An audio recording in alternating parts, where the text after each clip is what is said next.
Olá, irmãos da Igreja Batista Oceânica de Itaipuaçu, que a paz, a graça, a misericórdia do Senhor Jesus estejam reinando em nossos corações, em nome de Jesus. Amém.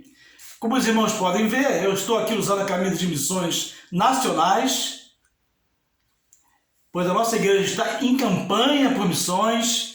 Temos um alvo desafiador, talvez o mais desafiador de todos os tempos, que a minha memória traz para a igreja. E vamos lutar, porque podemos conseguir. Eu creio nisso, na generosidade dos irmãos, no espírito missionário dos irmãos, creio nisso. Vamos estar orando por missões, contribuindo, meus irmãos. Isso é a essência da igreja. Missões nacionais, mundiais, enfim, missões. E passo cor aqui com a nossa líder de missões, irmã Elaine. Estamos juntos. Missões Nacionais 2020. Bom, irmãos? Meus irmãos, prazer estar aqui com os irmãos. Eu quero trazer uma meditação da palavra de Deus. E para começar, eu queria que os irmãos pensassem comigo, o irmão chegando numa ilha. Olha, chegando numa ilha.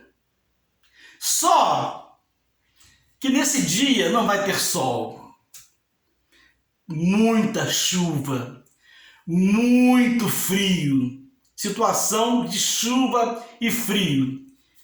Eu passei uma noite numa ilha aqui no Rio de Janeiro. Fomos pescar com alguns irmãos, passar a noite pescando. Só que quando foi à tarde, o tempo virou. O que era calor, aquele tempo agradável, virou uma noite terrível. Olha, éramos cerca de 10 homens e era tanto frio, tanto vento, tanta chuva, que nós ficamos bastante preocupados. E ali nós colamos um no outro, 10 homens grudados um no outro, torcendo para as horas passarem, para o dia amanhecer, para que nos buscassem lá, que esse foi o trato. A embarcação nos deixava na ilha, ali no litoral de Búzios, a gente passaria a noite pescando e na manhã seguinte seríamos resgatados por essa embarcação. Mas só que ninguém teve a ideia de olhar a previsão do tempo.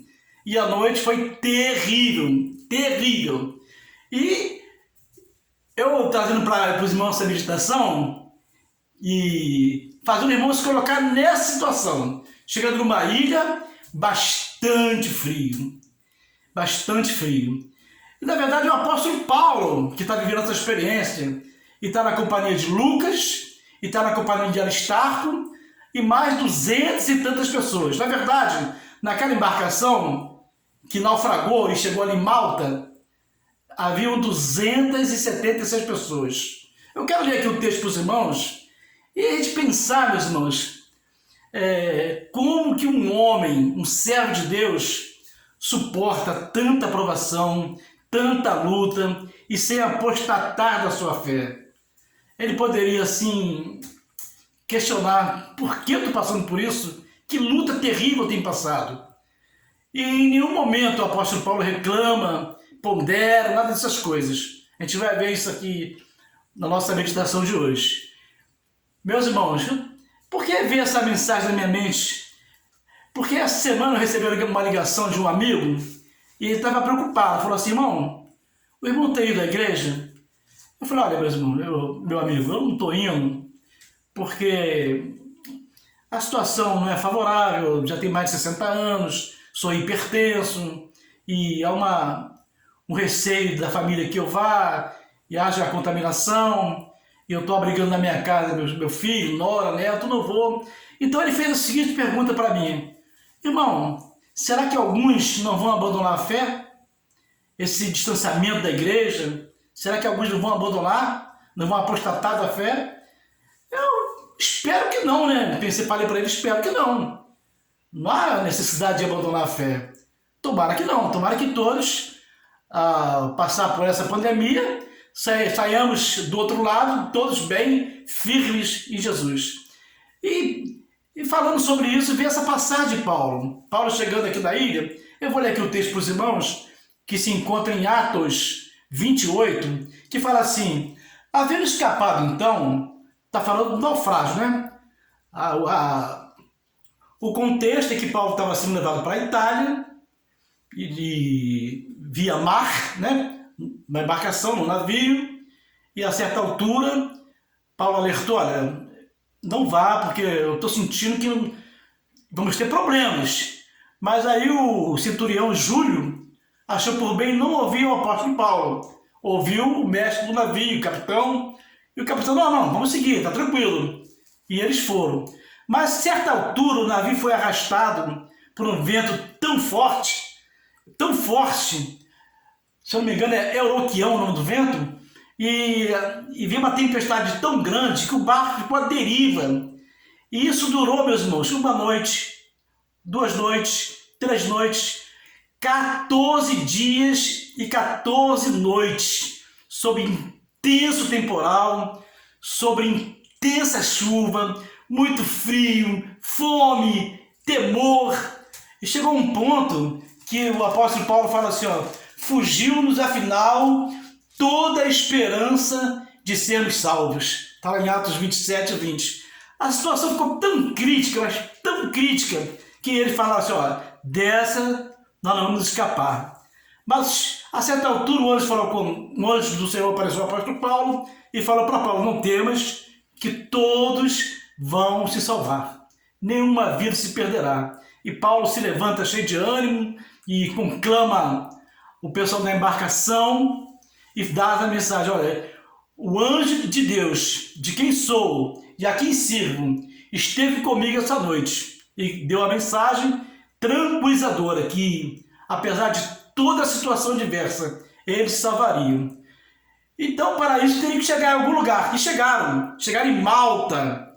E, por curiosidade, estava dando uma olhadinha na internet, vendo como é que é Malta hoje. Olha, é um pequeno país da Europa, muito rico, muito bonito, país próspero, e vale a pena. A Malta de hoje é muito bela. A Malta onde Paulo chegou lá no início do cristianismo. Então diz assim o texto, olha, havendo escapado então, souberam que a ilha se chamava Malta. E os bárbaros, quando fala em bárbaros, são aquelas pessoas que não tinham domínio do grego, né? Quem não conhecia o grego, talvez também a linguagem romana, talvez tivesse dificuldades, né? E era chamado de bárbaro. Então fala assim, os bárbaros usaram conosco de não pouca humanidade, porque acenderam uma grande fogueira, nos recolheram a todos por causa da chuva e do frio. Então aqueles irmãos chegaram ali naquela situação de chuva e frio após o naufrágio. E eu fico pensando comigo, esses irmãos não poderiam questionar com Deus? Poxa, Senhor, somos teus servos, estamos aqui porque fomos fiéis ao Senhor. Poxa, permite que nós passemos por tudo isso. Por que o Senhor não nos livrou? Né?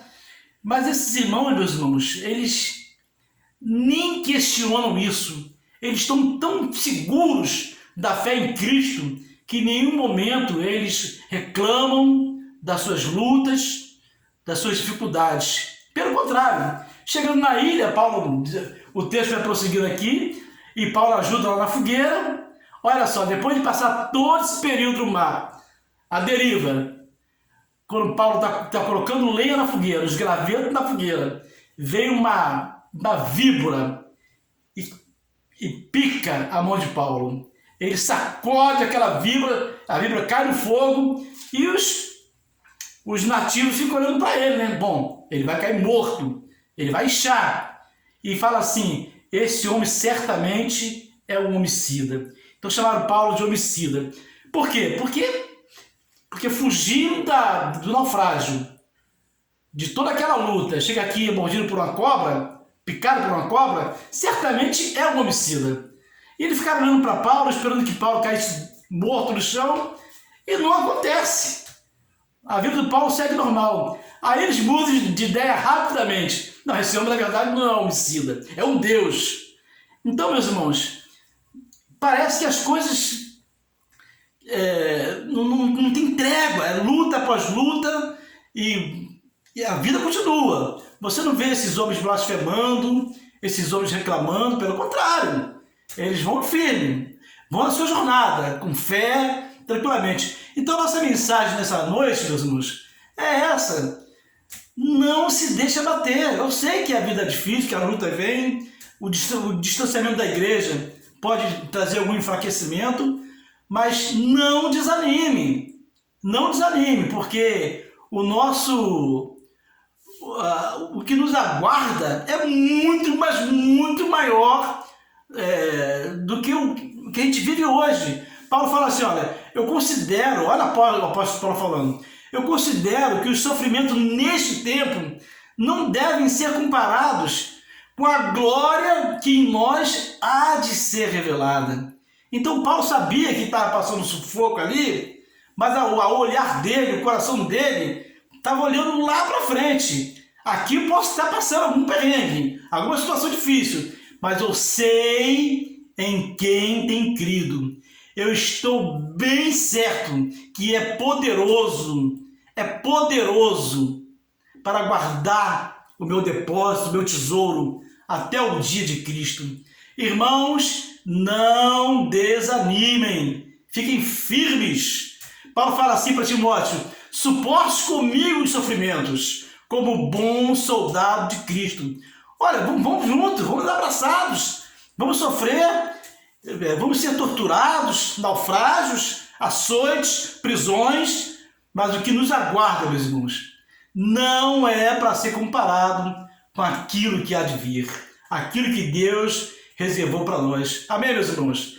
E Paulo, naquela ilha, em nenhum momento ele fraquejou, e quando viram que Paulo não morreu, já mudaram de ideia. Esse cara não é um homicida, pelo contrário, é alguém especial. E havia ali o principal da ilha, né?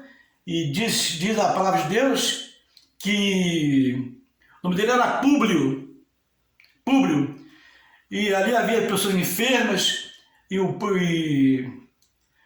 aqui no verso 7 fala assim, e ali, próximo daquele mesmo lugar, havia umas herdades que pertenciam ao principal da ilha por nome Públio, o qual nos recebeu e hospedou benignamente por 3 dias. E aconteceu estar de cama, enfermo de febre e disenteria, o pai de Públio, que Paulo foi ver, e havendo orado, pôs as mãos sobre ele e o curou. Então Paulo estava na ilha, não estava murmurando, não estava lamentando de maneira nenhuma. Ele foi visitar o Públio, e ali o pai dele estava com disenteria, com febre, e Paulo foi lá, impôs as mãos, orou, e aquele senhor foi curado em nome de Jesus e pela glória de Deus. E ali outros enfermos vieram e também foram curados em nome de Jesus. Então o que era tragédia, o que era luta, o que era horror, acabou se transformando em glória. O nome de Deus foi exaltado, o nome de Jesus foi pregado. Então, meus irmãos, nós crentes em Jesus temos que ter essa visão. Às vezes a pessoa está internada, em situação difícil, mas ali no leito do hospital está testemunhando, está falando do amor de Deus. Quem nunca passou por isso, né? Está no leito do hospital e ao seu lado tem alguém ali, você compartilha da sua fé, da sua esperança, mesmo estando em condições iguais ou pior, né? Condições piores que a do seu vizinho de leito ali. Mas mesmo assim, a gente pode ali levar uma palavra de esperança, uma palavra de consolo, e é assim que o crente vive, porque Deus não gosta de crente murmurador, reclama o tempo todo, não, vamos em frente. E que nós, meus irmãos, temos essa consciência de que somos peregrinos nesse mundo. Quando o irmão falou assim, será que não tem um perigo de alguns se afastarem da fé por causa da pandemia? Sempre tem, em todo tempo, pessoas se afastaram da fé, né? Paulo escrevendo aos Gálatas, fala assim, olha, eu estou maravilhado de que tão depressa vocês passaram daquele que nos chamou a graça de Cristo para outro evangelho. Aqueles irmãos em Gálatas, muitos estavam apostatando da fé, estavam abandonando o evangelho. Paulo fala, estou admirado disso. Então não é coisa novidade alguém se afastar da fé. Mas a nossa palavra é para que você fique firme na adversidade. Talvez muitos hoje estejam desempregados em função da pandemia, muitos passando aperto, até faltando alimento, dependendo até da ação social da igreja, quem sabe, da ação de amigos, de parentes, mas não desanime, porque a história não acabou, estamos ainda no caminho, Então, há essa possibilidade. Lá em Timóteo 4:1, Paulo fala assim, mas o Espírito expressamente diz que nos últimos tempos apostatarão da fé. Então Paulo está falando, olha, no final dos tempos, muitos vão apostatar da fé, ou seja, desertar da fé. Andavam conosco, cultuavam conosco, se reuniam conosco, estávamos ali na mesma guerra, mas de repente você olha para o lado, cadê o irmão? Cadê a irmã? Onde está? Já não anda mais conosco. Então pode acontecer de alguns abandonarem a fé, apostatarem, né? E o próprio Jesus confronta os seus discípulos. Você sabe, não quer ir? Quando alguns estavam abandonando, aí Pedro fala assim, olha, para onde iremos nós? Para onde iremos nós? Só tu, Senhor, tem palavra de vida eterna. Meus irmãos, o caminho é esse pelo qual estamos andando. É o caminho da fé, é o caminho da perseverança, e queremos ir até o final, até o encontro do Senhor da glória. Então, anime uns aos outros com essa palavra. Você vê que os apóstolos Paulo, estou lendo aqui uma passagem do apóstolo Paulo, desse naufrágio, mas tem tantas passagens de luta, de perseguição dos irmãos do primeiro século, de todos os tempos, mas os irmãos permaneceram firmes e inabaláveis, constantes na obra do Senhor. Então a nossa palavra é essa: fique firmes e constantes, sempre abundantes na obra do Senhor, sabendo que no Senhor o vosso trabalho não é vão. Que o Senhor consolide cada dia a sua fé, abençoe a sua família, que todos possam caminhar de mãos dadas com Jesus. Tá bom, meus irmãos? Essa é a nossa palavra, que Deus te abençoe. Um abraço apertado para os irmãos da igreja, que estamos com saudades, mas sabemos que vai chegar a hora que tudo voltará ao normal. E a gente vai poder estar juntos, louvando, adorando, anunciando para a glória de Jesus. Tá bom, irmãos? Deus te abençoe.